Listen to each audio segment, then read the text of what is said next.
సురేష్‌కి నేను కాల్ చేశాను. అతను ఖచ్చితంగా బారసాలకి వస్తానని చెప్పాడు అని చెప్పేసి కౌశికి వాళ్ళ బాబాయ్ అంటూ ఉండగా, ఇంకా జగదాత్రి, కేదార్ అయితే సంతోషపడిపోతూ ఉంటారు. అయితే ఖచ్చితంగా ఆ రోజు పెద్ద పండుగే అని చెప్పేసి జగదాత్రి అయితే అనుకుంటూ ఉంటుంది.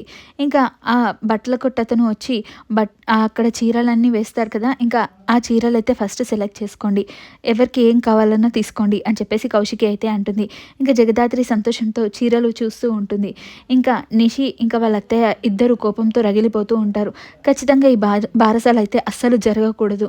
వాడు అసలు ఈ భూమి మీదనే పుట్టకూడదు అనుకుంటే వాడికిప్పుడు బారసాల దాకా వచ్చేసిందేంటి అని చెప్పేసి నిషి అయితే అనుకుంటుంది. ఇంకా నిషి వాళ్ళ అత్తయ్య అంటుంది, అసలు వాడిని ఈ భూమి మీదకి రానివ్వకుండా చేద్దామనుకుంటే, ఇప్పుడు ఆస్తి పంపకాల దాకా ఆ పేరు వచ్చేలా ఉందేంటి అని చెప్పేసి అనుకుంటూ ఉంటుంది. ఇంతలో ఇంకా అవును, ఈ బారసాల ఎట్లాగైనా సరే ఆపేయాలి అని చెప్పేసి ఇద్దరు అనుకుంటూ ఉంటారు. ఇంతలో నిషి, రా నిషి చీరలు తీసుకో అని చెప్పేసి కౌశికి అనడంతో ఇంకా నిషి ఇంకా వాళ్ళ అత్తయ్య ఇద్దరు వచ్చి ఇంకా చీరలు ఇష్టం లేకుండా అలా సెలెక్ట్ చేస్తున్నట్టు యాక్టింగ్ చేస్తూ ఉంటారు. ఇంతలో ఇంకా యువరాజ్ కూడా అనుకుంటూ ఉంటాడు, వీళ్ళంతా కలిసి ఇంకా బావ కూడా వచ్చి మంచిగా ఫంక్షన్ జరుపుకుంటూ ఉంటుంటే నేను పక్కకు నుంచొని క్లాప్స్ కొడుతూ ఉండాలా? అయినా వీళ్ళని చూస్తే నేను సైడ్ అయిపోవాల్సిందే. ఖచ్చితంగా ఈ బారసాల ఎలాగైనా సరే ఆపాల్సిందే. లేకపోతే నాకు ఆస్తి రాకుండా పోయేలా ఉంది అని చెప్పేసి యువరాజ్ అనుకుంటూ ఉంటాడు. ఇంతలో ఇంకా నిషికైతే కాల్ వస్తుంది. ఇన్స్పెక్టర్ కాల్ చేసి, మీ బెయిల్ గడువు పూర్తయింది. మీరు ఈ వీడియోస్, ఫొటోస్ కాకుండా ఇంకా ఖచ్చితంగా స్ట్రాంగ్ ఎవిడెన్స్ తీసుకొస్తేనే మిమ్మల్ని ఏమీ అనకుండా వదిలేస్తాము. లేదంటే మిమ్మల్ని రేపు వచ్చి అరెస్ట్ చేయాల్సి ఉంటుంది అని చెప్పేసి ఇన్స్పెక్టర్ కాల్ కట్ చేస్తాడు. ఇంకా నిషి టెన్షన్ పడిపోతూ ఉంటుంది. ఇంకా జగదాత్రి, కేదార్ ఇద్దరు ఏమైంది నిషి అని అంటే ఇంకా నిషి జరిగింది చెప్తుంది. చెప్పాక ఇంకా జగదాత్రి, కేదార్ ఇద్దరు అనుకుంటూ ఉంటారు, ఖచ్చితంగా మనము వెంటనే ఈ చీరల పని చూశాక బయటికి వెళ్ళి ఈ కేసు ఖచ్చితంగా సాల్వ్ చేయాలి. లేదంటే నిషి మళ్ళీ అరెస్ట్ అవుతుంది అని చెప్పేసి అనుకుంటూ ఉంటారు.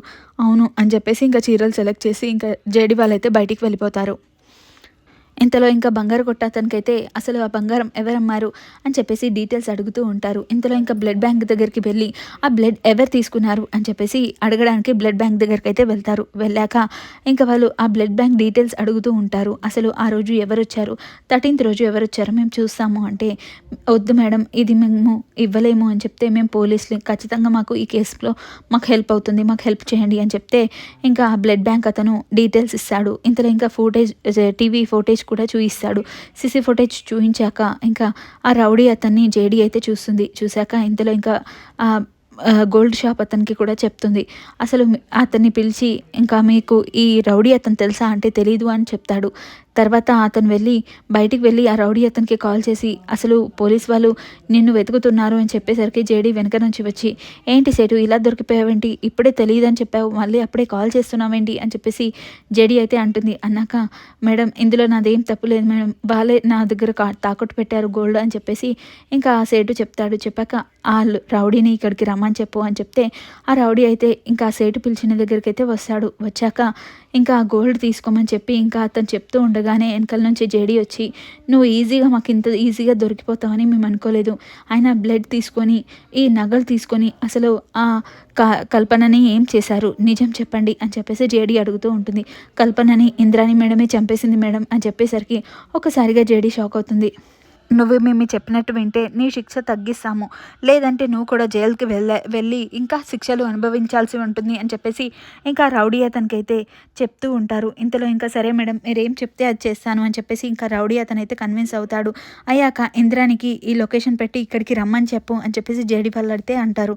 అన్నాక ఇంకా రౌడీ అతను ఇంద్రానికి కాల్ చేస్తాడు. చేసి, మేడం నిషి గారు సంతకాలు పెట్టిన ఈ ఖాళీ పేపర్స్ నాకైతే దొరికాయి, ఈ బాండ్ పేపర్స్ దొరికాయి మేడం ఈ ఫ్యాక్టరీలో అని చెప్తే, ఏంట్రా నువ్వు ఇంత మంచి కబురు చెప్పావు, ఎక్కడున్నావు చెప్పు, లొకేషన్ పెట్టు నేనే వస్తాను అని చెప్పేసి ఇంద్రాని అయితే అంటుంది.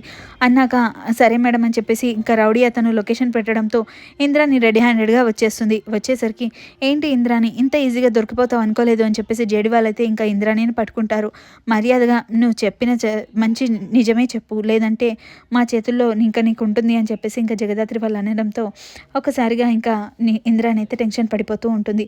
ఇంకా తననైతే అలా ఇంట్రాగేషన్కి అయితే తీసుకెళ్తారు. తీసుకెళ్తారు. తీసుకెళ్ళాక నేను మీకెందుకు చెప్పాలి, అయినా మీకు నాకు పేరు ప్రతిష్టలున్నాయి, మీరు ఇలా తీసుకొస్తే ఎలా అని చెప్పేసి ఇంకా ఇన్వెస్టిగేషన్లో ఇంద్రాణి చెప్తూ ఉంటుంది. ఇంతలో ఇంకా పోలీస్ వాళ్ళైతే వస్తారు. ఇంకా జేడీ కేడీ ఇద్దరు ఉంటారు కదా.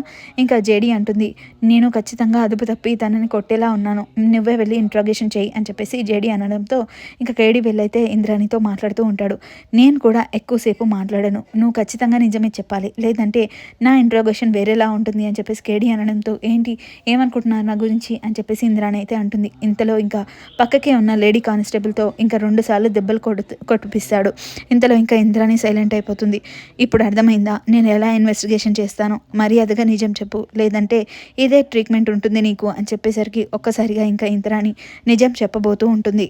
నిషి తాగి డ్రైవింగ్ చేస్తూ ఉండగా కల్పన అనే అమ్మాయిని నేనే సెట్ చేశాను. తనకి యాక్సిడెంట్ అయినట్టు క్రియేట్ చేశాను. అక్కడ బ్లడ్ అంతా పూసి నేనే ఆ బ్లడ్ బ్యాంక్ నుంచి బ్లడ్ తీసుకొచ్చి అక్కడంతా పూసి నిషియే నిజంగా యాక్సిడెంట్ చేసినట్టు నిషిని నమ్మించాను. అలాగే ఆ కల్పన బతికే ఉంటే ఇంకా తర్వాతకి ఈ కేసు మళ్ళీ కొట్టేస్తారేమో అని చెప్పేసి కల్పనని నిజంగానే చంపి అదే గోయిలో పూడ్చిపెట్టాను. ఇప్పటికీ నిజానికి నిషి తప్పేం లేదు, మొత్తం అంతా నేనే చేశానని చెప్పేసి ఇంద్రాణితో నిజం చెప్తుంది. ఇంతలో ఇంకా వీడియో రికార్డ్ చేస్తూ ఉండడంతో అమ్మయ్య ఇప్పుడు ఈ కేసు సాల్వ్ అయిపోయింది.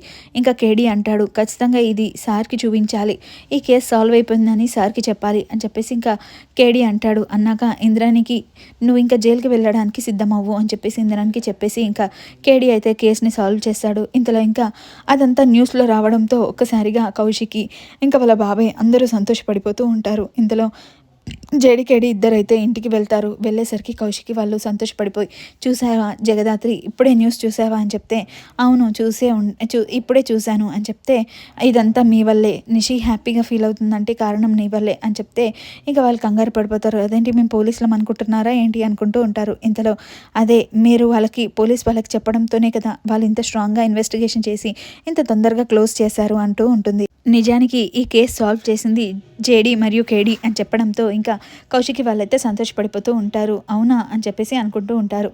ఇది ఇవాల్టి ఎపిసోడ్. మరి రేపు ఏం జరగబోతుంది అనేది తెలుసుకుందాం. Thank you for watching.